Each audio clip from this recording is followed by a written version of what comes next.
सबु कथार नाली आखि देखले ता संभवपर हो पार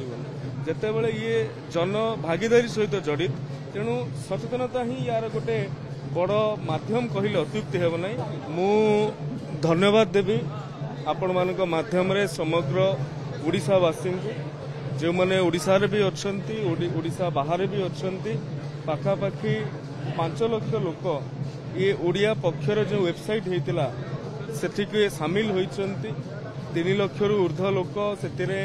क्विज जो थिला से सर्टिफिकेट पाई 1 लाख पाखापाखि लोक से जो विभिन्न कार्यक्रम रही पारंपरिक वस्त्र ठारू आरंभ करिकी पारंपरिक पोशाक पारंपरिक खाद्य ऐतिह्य गणदौड़ रक्तदान अभियान एवं ऐतिह्य स्थली गुड़िकर स्वच्छता ऐतिह्य स्थली गुड़िकर गणदौड़ वर्णबोध उत्सव खड़ी छुआ दिवस एभली अनेक कार्यक्रम गुड़िकर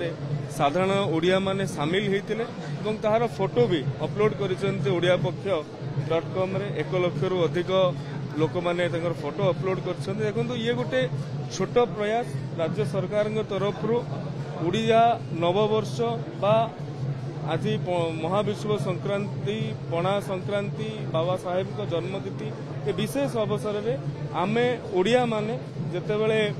ओडियात्वर कथा आसे दल मत वर्ण धर्म निर्विशेष रे पंथ निर्विशेष रे आमे समस्ते एक एवं आम माटी को आम जाति को शीर्ष रे पहुंचेबा पई आमे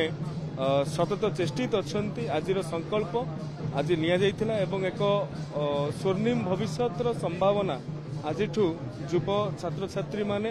युव गोष्ठी तार अंकन करथिले एई अवसर रे समस्त को मोर धन्यवाद कृतज्ञता। साइन बोर्ड सूचना फलक सी व्यावसायिक अनुष्ठान हेउ